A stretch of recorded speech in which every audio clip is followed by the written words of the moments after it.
फेरि अहिले यो असाध्यै रमणीय ठाउँ रहेछ।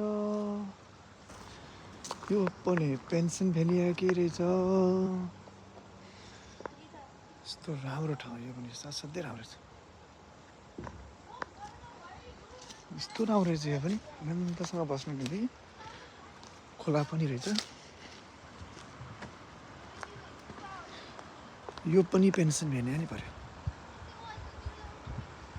आनन्द आज छुट्टीको दिन सबैजना यसरी आएर रमाइलो गर्दो रहेछन्। सबैजना यसरी आउँदा रहेछन्। साह्रै रमाइलो रहेछ।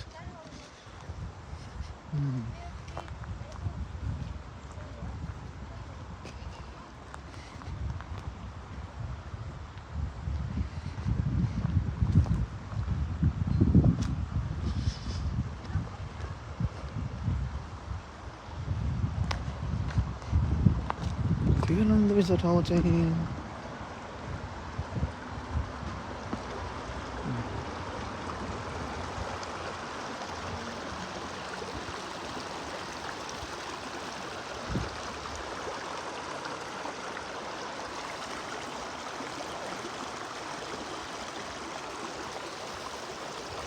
ठ्याक्कै नेपालतिर गयो बर्खायाममा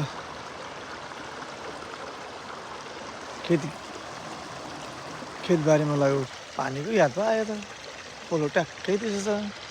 पारिपट्टि जङ्गल छ। त्यो ठाउँ रहेछ। ल यस्तो टाइम पास गर्न लाग्छ। साह्रै रमाइलो रहेछ। कल कल कल सल सल बजाएको छ। पानी बजाएको छ। साह्रै राम्रो रहेछ। आनन्द मान्छेहरू भनेर रमाइलो गरेर रहेछन्। फिसिङ गर्ने ठाउँ रहेछ यो। साह्रै राम्रो। ल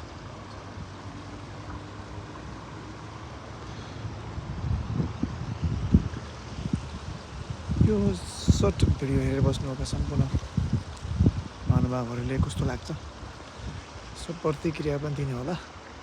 र यस्तै नयाँ नयाँ ठाउँको चाहिँ म फेरि अपलोड गर्दै जाँदैछु र मलाई फिडब्याक दिनु होला। हजुरले कस्तो मान्नुभयो यो ठाउँलाई। अझै यो बारेमा विस्तृत रूपमा अझै म फेरि हजुरहरूलाई चाहियो भने फेरि म बनाएर हजुरहरूको प्रतिक्रियालाई अझ छर्लङ्ग पार्ने प्रयास गर्दैछु।